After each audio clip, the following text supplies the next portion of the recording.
జనసేన ఆవిర్భావ సభ నిన్న అట్టహాసంగా జరిగింది. ముందే వేసుకున్న ప్లాన్, పకడ్బందీగా చేసిన ఏర్పాట్లు సభ సక్సెస్కు దోహదపడ్డాయి. కార్యకర్తలు, అభిమానులు పెద్ద సంఖ్యలో హాజరయ్యారు. ఎదురుగా కనపడుతున్న జనసందోహం నిర్వాహకులకు ఎంత హుషారు తెప్పించింది సభ జరిగిన తీరే చెబుతున్నది. సభలో నాయకులు చేసిన ప్రసంగాలే చెబుతున్నాయి. మాట్లాడిన నేతలందరూ జనసేన 11 ఏళ్ల వయసును ప్రస్తావించారు, ఆ ప్రస్థానాన్ని ప్రస్తావించారు. వారు చెప్పినట్లు జనసేన ఈ 11 ఏళ్లలో చాలా ఆటుపోట్లు చూసింది. మిగతా విషయాల సంగతి ఎలా ఉన్నా అవరోధాలను అధిగమించడానికి తోడ్పడింది అధినేత పవన్ కళ్యాణ్ జనాకర్షక శక్తి అని చెప్పక తప్పదు. దాన్ని స్టార్డమ్ అనండి, కరిష్మా అనండి, ఏదైనా అనండి, అదే జనసేన ప్రధాన చోదక శక్తి.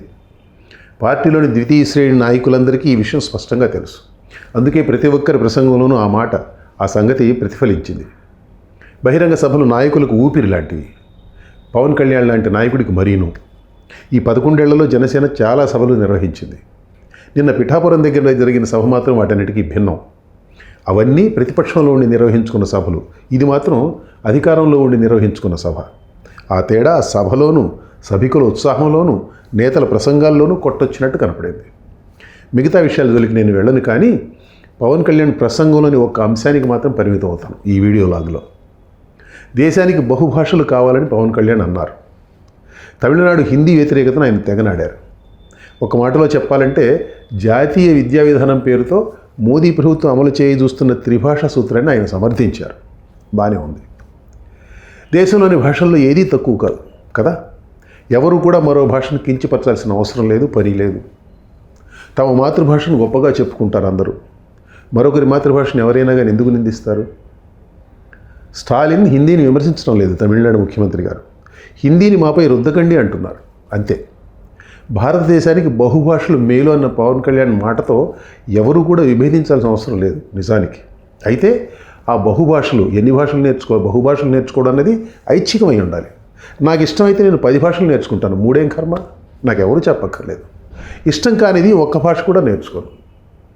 భాషా సంస్కృతులను బలవంతంగా రుద్దగలమా చెప్పండి? ఒకవేళ రుద్దితే అది ఎలాంటి విపరిణామాలకు దారితీస్తుందో చరిత్రలో ఎన్ని ఉదాహరణలు లేవు. అనుభవం నుంచి నేర్చుకోకపోతే మరి దేని నుంచి నేర్చుకుంటాం? త్రిభాషా సూత్రం ప్రకారం ఒక హిందీయే కాదు, ఏ భారతీయ భాషనైనా నేర్చుకోవచ్చు అన్న మాటలో కపటం మీకు అర్థం కావడం లేదా పవన్ కళ్యాణ్ గారు?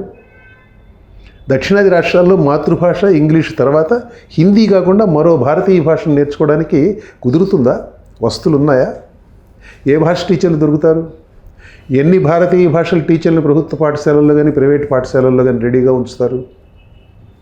ఉత్తరాది రాష్ట్రాలలో, ముఖ్యంగా హిందీ రాష్ట్రాల్లోని పాఠశాలల్లో 3వ భాష కింద ఏదైనా దక్షిణాది భాష బోధనను మీరు ఊహించగలరా చెప్పండి? 3వ భాష కింద జీవభాష కానీ సంస్కృతం చదవడం బహుభాషల వ్యాప్తికి మేలు చేస్తుందని మీరు నమ్ముతున్నారా ఏమిటి? కొంపదీసి హిందీ వద్దంటే హిందీ వద్దు అని అర్థం. దాన్ని మనం గౌరవించాలి. కారణం ఏమిటన్నది మనకు అనవసరం.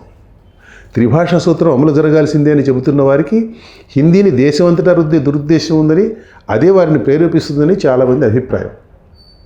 నా అభిప్రాయం కూడా అదే.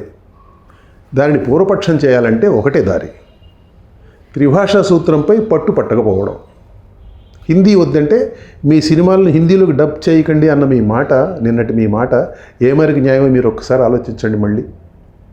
నిజానికి మీరంటున్న బహుభాషల వ్యాప్తికి దోహదపడేదే సినిమాలు. దేశమంతటా ఇవాళ హిందీ మాట్లాడే వారి సంఖ్య ఇబ్బడి ముబ్బడిగా పెరిగినదంటే దానికి కారణం హిందీ సినిమాలే కదా. అంత పెద్ద హీరో మీకు తెలియందే ఉంది. హిందీని బలవంతంగా రుద్దవద్దంటున్న తమిళనాడు రాజకీయ నాయకులు మా దగ్గర హిందీ సినిమాలు ఆడడానికి వీల్లేదని ఇంతవరకు అనలా. ఎప్పుడు త్రిభాషా సూత్రాన్ని ఇలాగే బలవంతంగా రుద్దుతామంటే రేపు పొద్దున అంటారేమో. నిర్బంధాల వల్లనే అవాంఛనీయ దూరంలో పెరిగేది. విభేదాలు వస్తే పరిష్కరించుకోవాలి, కానీ దేశాన్ని ముక్కలు చేయవద్దని మీ మాటను నేను సంపూర్ణంగా స్వాగతిస్తాను. కానీ మీరు కేంద్రంలోని పెద్దలకు చెప్పాలి ఆ మాట ముందు. త్రిభాషా సూత్రాన్ని అమలు చేయకపోతే తమిళనాడుకు నిధులు ఇచ్చేది లేదన్న వైఖరి దేశ సమైక్యతకు ఏ మేరకు దోహదపడుతుందో ఆ కేంద్ర విద్యాశాఖ మంత్రి గారిని చెప్పమనండి. హిందీ వద్దంటున్న తమిళులను అనాగరికులు అని పార్లమెంటు సాక్షిగా నిందించడం దేశ సమైక్యతను పటిష్టం చేస్తుందో లేక తమిళనాడును మానసికంగా దూరం చేస్తుందో ఆ పెద్ద మనిషిని చెప్పమనండి ఒకసారి. హిందీని దేశమంతటా నిర్బంధంగా చదివించడానికి దేశానికి స్వాతంత్రం వచ్చిన దగ్గర నుంచి ఉత్తరాది వారు ప్రయత్నాలు చేస్తూనే ఉన్నారు. ఏదైనా స్వచ్ఛందంగా జరగాలి తప్ప నిర్బంధం కూడదని తెలివిడి మధ్యలో వచ్చినందువల్ల హిందీని ఏకైక అధికార భాషగా ప్రకటించడాన్ని ఆపారు. దొడ్డిదారుల్లో హిందీని రుద్దే ప్రయత్నాలు మాత్రం ఆగలేదు. దేశంలో అనుసంధాన భాషగా ఇంగ్లీషు వాడకం వల్ల చాలా ప్రయోజనాలు ఉన్నాయి. అది ప్రపంచ భాష.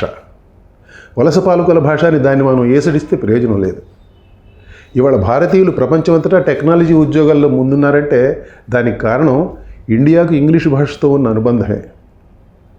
ఫలానిది చదవాల్సిందే అనడం నిర్బంధం కిందకు వస్తుంది, కానీ నాకు ఇష్టమైనది చదువుతాను అనడం నిర్బంధం కిందకు రాదు.